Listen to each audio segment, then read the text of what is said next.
Hum.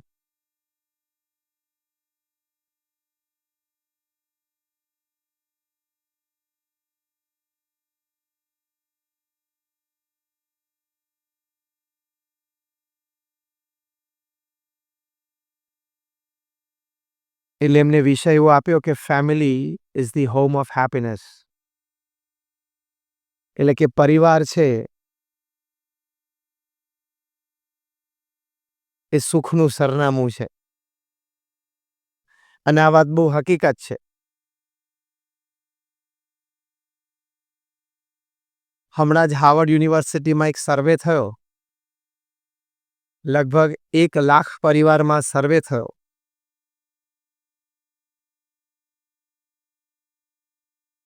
સો કરતાં વધારે દેશોમાં સર્વે હતો.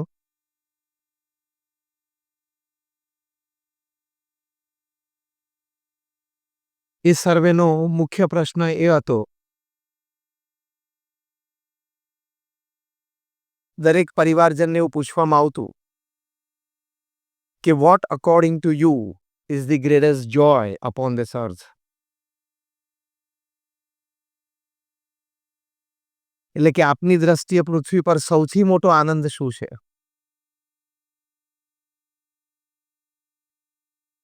ત્યારે 67% પણ વધારે રિસ્પોન્ડન્ટ્સ એવું કહ્યું કે પોતાના પરિવારજનો સાથે નજીકના મિત્રો હોય, સગાવાલા હોય, જેના પ્રત્યે આપણને લાગણી અને પ્રેમ હોય, એ લોકોને આપણા પ્રત્યે લાગણી અને પ્રેમ હોય, એવો એક સંબંધ હોય, એવી વ્યક્તિઓ સાથે ક્વોલિટી અને ક્વોન્ટિટી ટાઈમ પસાર કરવો એ પૃથ્વી ઉપર સૌથી મોટો આનંદ છે.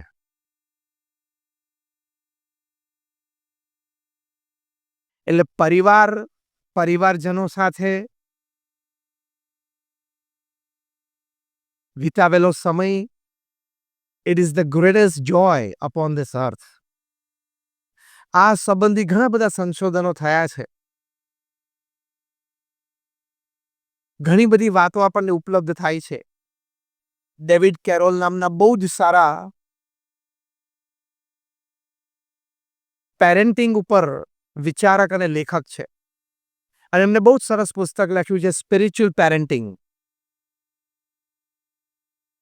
એટલે કે આપણે માતા પિતા તરીકે તો આપણા બાળકોનો ઉછેર કરીએ છીએ, પણ સ્પિરિચ્યુઅલ પેરેન્ટિંગ એટલે આધ્યાત્મિક રીતે આપણા બાળકોનો ઉછેર આપણે કેવી રીતે કરવો. એટલે ઉછેરમાં એક અધ્યાત્મનું તત્વ, a touch of spirituality in raising your children.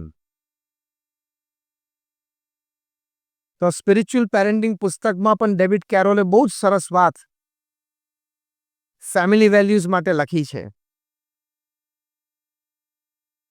એમાં પણ એમને લખ્યું છે, એમણે પોતે લગભગ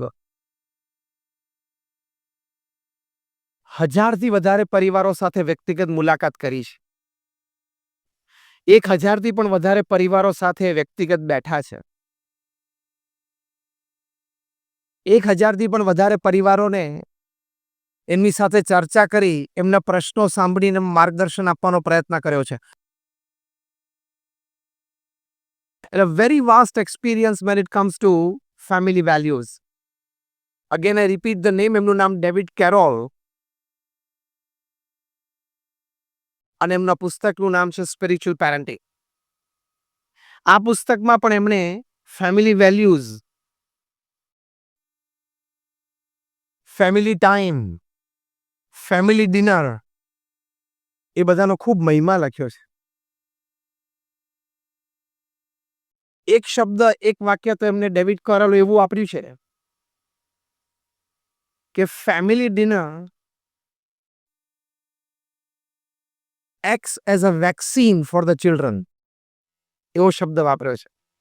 નહીં, નાના બાળકોને આપણે જરા રસી મુકાવીએ ને, વેક્સિન મુકાવીએ, જેથી એને અમુક રોગ ન થાય,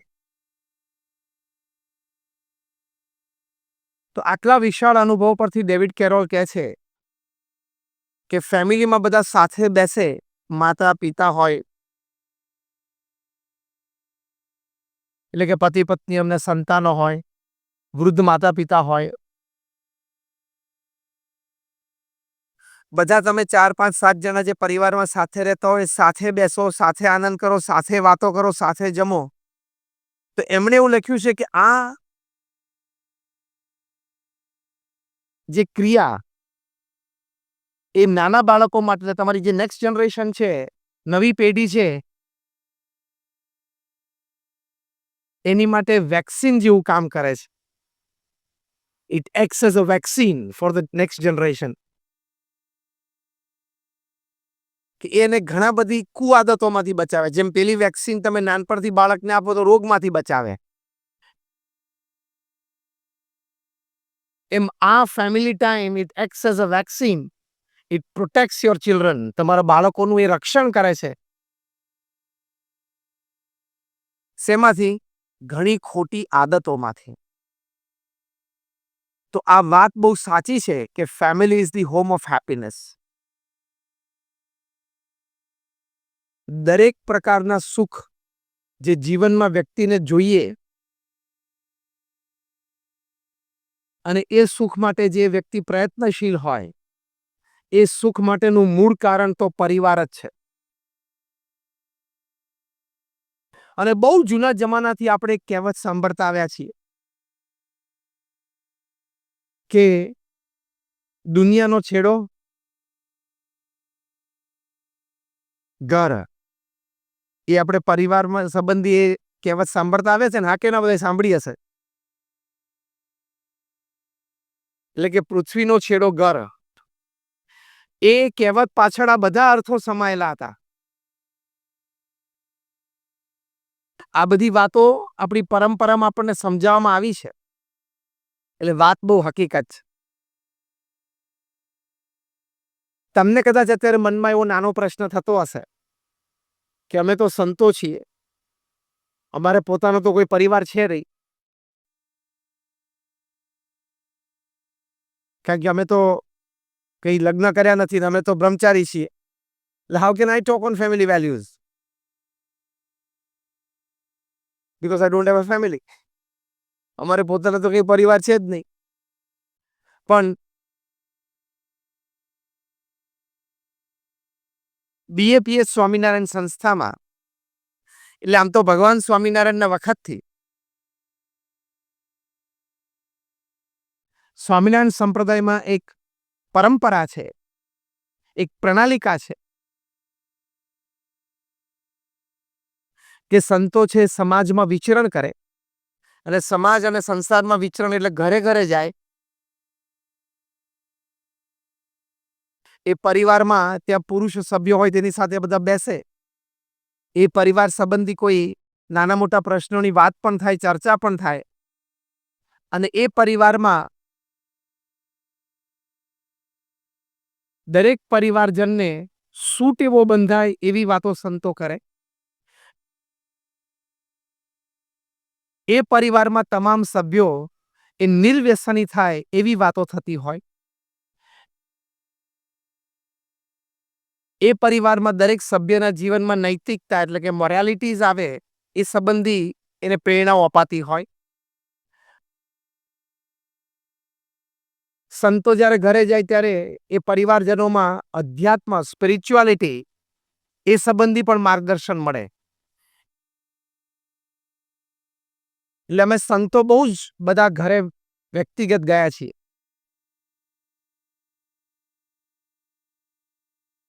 પરમ પૂજ્ય પ્રમુખ સ્વામી મહારાજ જે બીએપીએસ સંસ્થા, જે સંસ્થામાંથી હું આવું છું, is among the top 10 NGOs of the world.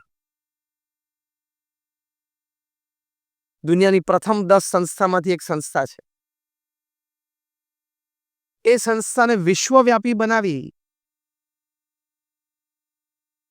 એ પરમ પૂજ્ય પ્રમુખ સ્વામી મહારાજે બનાવી. એ પ્રમુખ સ્વામી મહારાજ એમના જીવનકાળ દરમિયાન 3.5 લાખ ઘરે વ્યક્તિગત ગયા છે. 3.5 લાખ હોમ્સ પર્સનલી વિઝિટેડ. એટલે એમને પરિવારમાં સુખ શાંતિ સંપ અને સમૃદ્ધિ વધે એની માટે એમના જે અનુભવો છે ને તમારી સાથે શેર કરવાના છે. કારણ કે સામાન્ય આદિવાસીઓના ઝૂંપડામાં પણ પ્રમુખ સ્વામી મહારાજે પધરામણી કરી છે અને મોટી મહેલાતો હોય એમાં પણ કરી છે. આજે એમના ઉત્તરાધિકારી છે પરમ પૂજ્ય મહંત સ્વામી મહારાજ, જેને હમણાં કદાચ છેલ્લા એક અઠવાડિયામાં બહુ જ ન્યૂઝમાં હતા, એટલે કદાચ તમે જોયા હશે.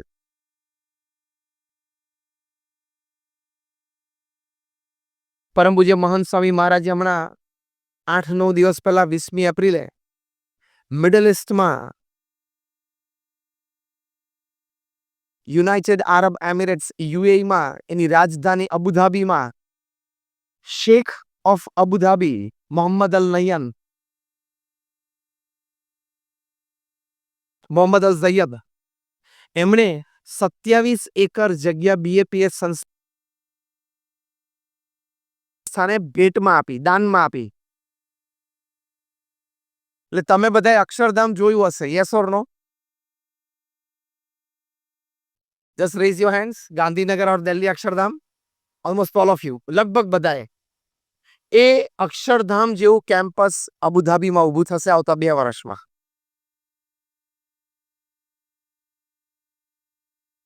આ એક જ એવું મોટું કાર્ય થશે કે 2 મોટા સમાજ નજીક આવશે, 2 મોટી જ્ઞાતિઓ નજીક આવશે અને એનાથી બહુ જ મોટું પરિવર્તન ભવિષ્યમાં આવી શકે એવી શક્યતા છે. એવું મોટું કાર્ય પ્રમુખ સ્વામી મહારાજે પૃથ્વી ઉપર કર્યું.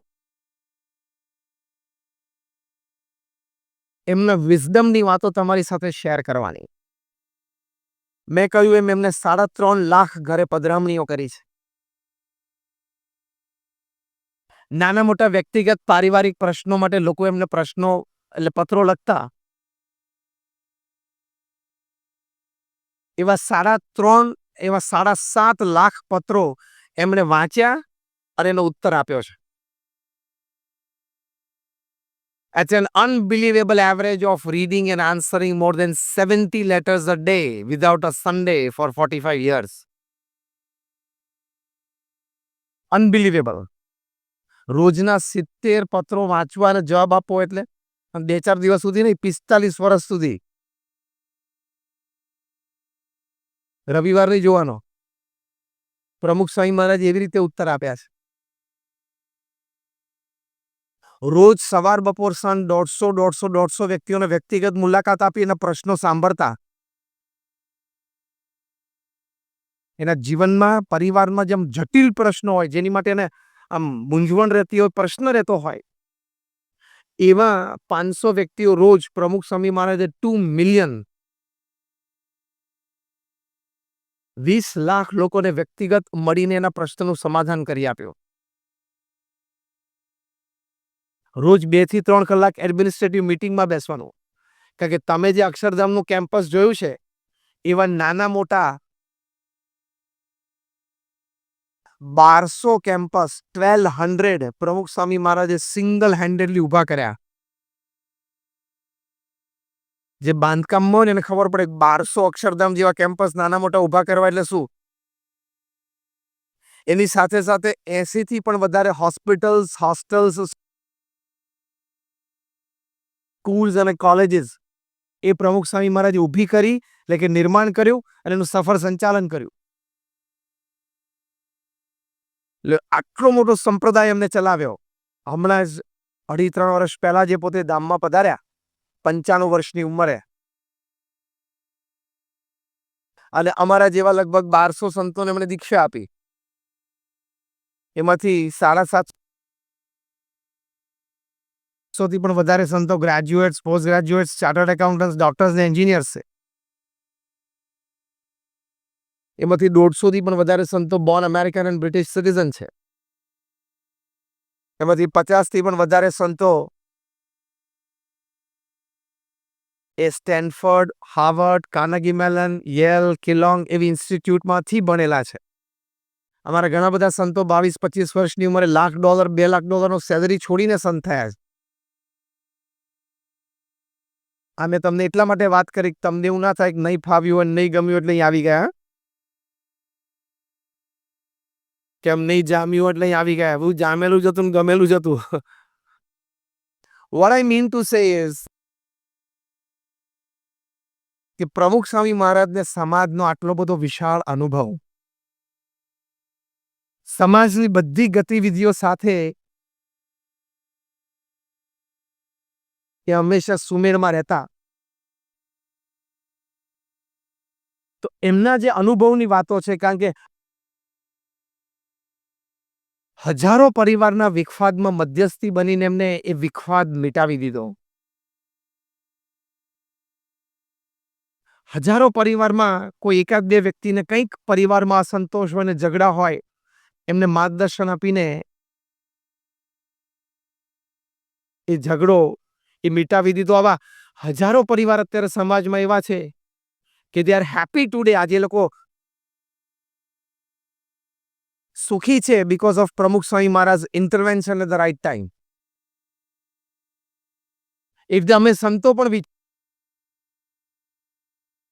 બધી ગયા છે. મેં પણ I think in the last 30 years લગભગ 25,000થી પણ વધારે ફેમિલી ની પર્સનલ વિઝિટ એમના ઘરે જઈને દુનિયાના લગભગ 30 દેશોમાં 200 જેટલી સિટીઝમાં તો હું 25,000 ફેમિલીને વ્યક્તિગત મળ્યો છું. એટલે એ પ્રમુખ સ્વામી મહારાજનો એક વિશાળ અનુભવ, એમનું શાણપણું, એની સાથે આ બધી થોડી વાતો એ તમારી સાથે શેર કરવાની કે how your family is the home of happiness. એમાં આપણે જઈએ પહેલા અમુક ચેક પોઈન્ટ્સ આપણે વિચારી લેવાના, સમજી લેવાના, જે આપણે ધ્યાન રાખવાનું છે. પહેલો મોટો ચેક પોઈન્ટ એ છે કે when you are a family, તમે જ્યારે એક પરિવારની જેમ સાથે આવ્યા છો, it is a divine unit. It is not an accident. એક એક્સિડન્ટ નથી તો તમે ભેગા આવી ગયા બધા. પતિ પત્ની, દીકરા દીકરી, મા બાપ. ઘણી વખત કોઈને એવું એરેન્જ મેરેજ હોય, સોરી એરેન્જ મેરેજ ના હોય, સેલ્ફ અરેન્જ મેરેજ હોય. સેલ્ફ અરેન્જ મેરેજ હોય તો એ લોકો એમ કે પરિચયમાં કે ખબર નહીં, અમે તો ટ્રેનમાં ટ્રાવેલિંગ કરતા and we accidentally met and then we started a relation, then we got married. But that which you consider as an accident was not an accident. It was a divine design. એ બધું ભગવાનનું નિર્માણ કરેલું હોય છે. પણ તોય તમે એમ કહો marriages are made in heaven, પણ હસતા હસતા એક વાક્ય હું ઉમેર્યું છું કે marriages are made in heaven but they are lived on earth. એટલે આ બધી વાતો આવશે અંદર. Marriages are made in heaven but they are lived on earth. ભલે સ્વર્ગમાં બધા લગ્ન નક્કી થતા હોય પણ જીવવાનું છે પૃથ્વી ઉપર ને, એટલે એમાં સ્વભાવ પ્રકૃતિ બધું આવે. પણ જો એટલે acceptance of a great thought કે આપણે ફેમિલી તરીકે બધા સાથે આવ્યા, તો ભગવાને આપણને સાથે મૂક્યા છે. કંઈક આપણા ગયા જન્મનો એક ઋણ સંબંધ, કંઈક આપણો એક કર્મ સંબંધ હતો, એટલે પરિવાર તરીકે આપણે સાથે આવ્યા છીએ. અને પરિવાર તરીકે સાથે આવ્યા છે તો આખું જીવન આપણે સારી રીતે બધાએ સંપીને સુમેળે કાઢવું, એવું એક નિર્ણય અને નિશ્ચય બધાએ કરવો પડે. Now you can change your spouse. Can you? હવે કે તમારા જીવનસાથી તમે બદલી શકવાના છો? કપડાં બદલાય, ઘર બદલાય, કાર બદલાય, પોલિસી બદલાય ઇન્સ્યોરન્સની, પણ you can't change your family member. Family member તો એક વાર ભેગા થઈ ગયા, પતિ પત્ની, હસબન્ડ વાઈફ અને એક કે બે ચિલ્ડ્રન, માતા પિતા. હવે તમારી જિંદગી બરોબર વ્યવસ્થિત સમજીને કાઢવાની જ છે. Now the choice is yours.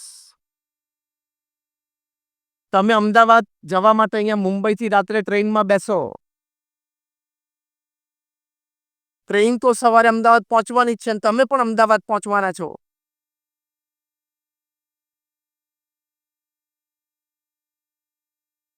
પણ ચોઈસ તમારી છે કે તમારે જગરતા કો પેસેન્જર સાથે પહોંચવું છે કે કોઈ બે સારા માણસ જોડે થોડો પરિચય કેળવીને કંઈક સારી વાતો અને સારા વિચારોની આપલે સાથે પહોંચવું છે. Choice is yours. ચોઈસ આપણી છે. એમ ફેમિલીમાં પણ તમે બધા સાથે આવે, ચોઈસ ઇઝ યોર્સ. કે જગરતા જિંદગી પૂરી કરવી છે. રોજ બધા ટેન્શનમાં પરિવારમાં તો ઘણા બધા પરિવારો એવા છે સવારથી ઉઠીને બધાને ટેન્શન એકબીજાનું ટેન્શન રહે. તો એવી રીતે પણ જીવન પૂરું થાય છે. અને તમે બધાને સમજીને એક ફેમિલી મેમ્બરને એક્સેપ્ટન્સ, એક ફેમિલી મેમ્બરને સ્વીકારીને, એકબીજાને સમજીને, થોડું મોટું મન રાખીને, એકબીજા સાથે થોડું અનુકૂળતા કરીને તમે ચલાવી લો તો પણ સરસ રીતે જીવન પૂરું થાય. લાઈફ તમારી પોતાની છે પણ still you are not independent. આ વાક્ય સમજાણું?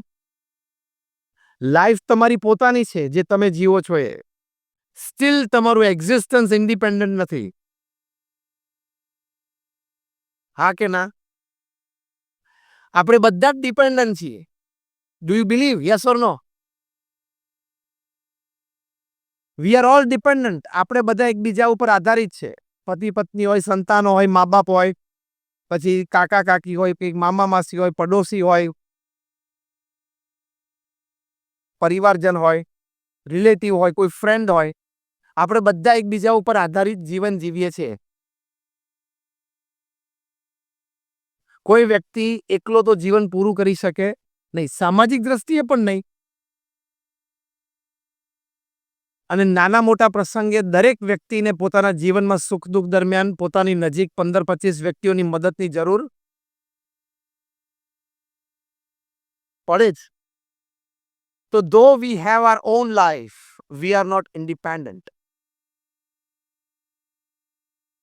વી આર એબ્સોલ્યુટલી ડિપેન્ડન્ટ. અને એમાં એવું નથી કે આપણે 99% ડિપેન્ડન્ટ, 1% ઇન્ડિપેન્ડન્ટ. 100% ડિપેન્ડન્ટ જ છીએ. તો પછી આપણે ક્યાં હોશિયારી રાખવાની જરૂર છે, ક્યાં કોલર ઉપર રાખવાની જરૂર છે, ક્યાં બે બટન ખુલ્લા રાખવાની જરૂર છે કે આઈ am something. You are nothing. પરિવારજનો આપણને મૂકીને બહારગામ ગયા હોત તો આપણે ના જઈ શકીએ હોય ભેગા કામ ધંધા માટે. તો 2 દિવસ બધા ઘરમાં કોઈ ના હોય તો આપણે સૂનું સૂનું નથી લાગતું? કે વોટ્સએપ પર ફોટા તો મોકલો તમે લોકો ક્યાં છો, ક્યાં ફરો છે તો અમને કહો, ભલે હું નથી આવી શક્યો પણ. તો પરિવારજન સાથે એ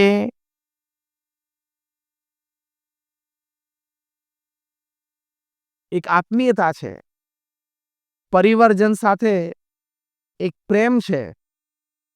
એ આપણે બધા નિભાવીએ છીએ અને પરિવારમાં આપણે સાથે રહીએ છીએ. એટલે કહેવાની વાત એ છે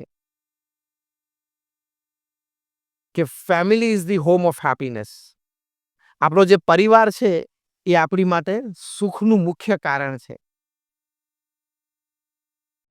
તો જ્યારે આપણો પરિવાર જ આપણી માટે સુખનું મુખ્ય કારણ છે તો આપણે આપણા પરિવારને પૂર્ણ રીતે સ્વીકારી લેવાનો. પૃથ્વી પર દરેકનું જીવન, વ્યક્તિગત જીવન કે પારિવારિક જીવન, એ વ્યક્તિગત કે પારિવારિક જીવન એ એક્સેપ્ટન્સ, એડજસ્ટમેન્ટ એન્ડ કોમ્પ્રોમાઇઝ ઉપર જ ચાલે છે. તમે જો દરેકનું જીવન એક્સેપ્ટન્સ ઉપર ચાલશે, એડજસ્ટમેન્ટ ઉપર ચાલશે અને કોમ્પ્રોમાઇઝ ઉપર ચાલશે.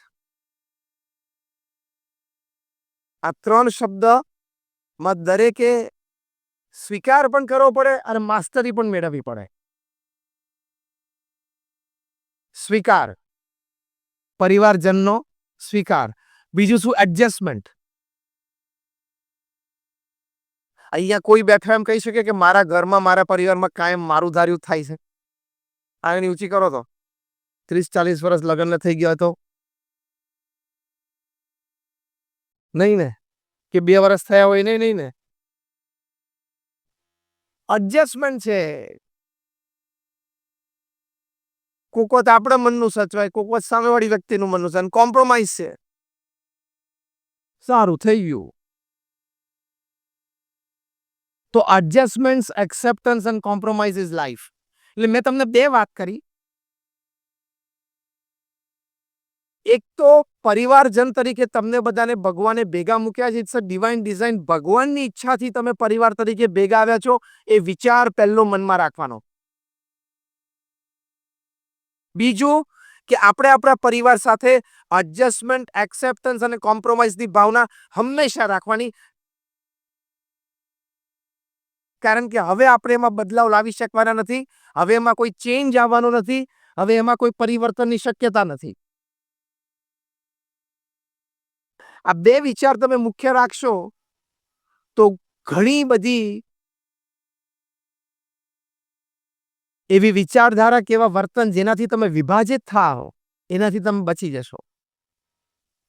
તો પહેલી વાત પરમ પૂજ્ય પ્રમુખ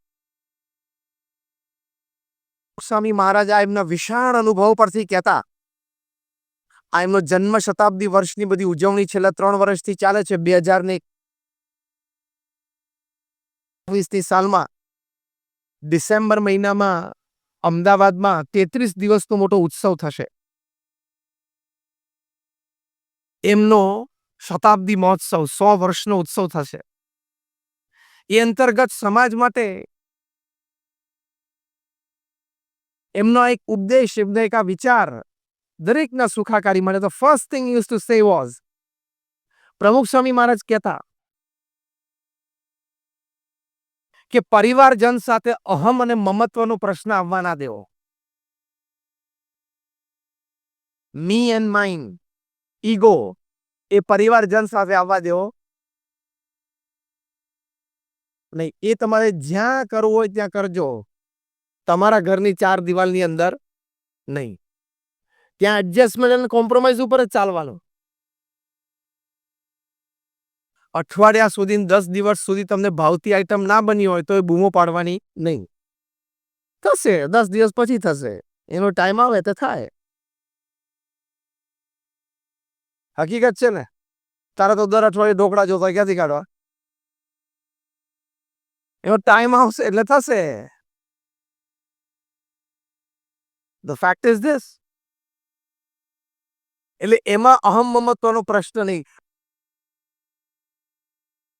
બહુ સારા એક દ્રષ્ટાંતથી આ વાત આપણને સમજાવવામાં આવે છે કે પેલો સાપ હોય ને, એ બધી જગ્યાએ વાંકો ચાલે ને, અને દરમાં જાય ત્યારે જે દર હોય ને, દર, એમાં સીધો અંદર જતો રહ્યો. ત્યાં પછી આડો અવળો ના ચાલે.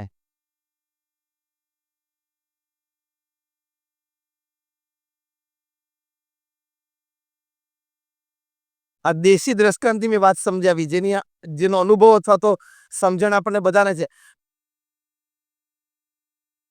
સાપ દરેક જગ્યાએ વાંકો ચાલે, પણ પોતાનું જે દર છે એ ત્યાં સીધો ચાલે. કારણ કે દરમાં જો આડોઅવળો ચાલે ને તો આ બધી શરીરને કેળો બધી છોલાઈ જાય ને, પછી બધી કીડીઓ એને ફોલી ખાય. કે સાપનું લોહી પાછું બહુ મીઠું, એટલે પછી કીડીઓ તો તરત ત્યાં આવી જાય. આમ ગોળ ફરી ફરીને કેટલી ને ચાતે, પછી તો એમ કીડીઓ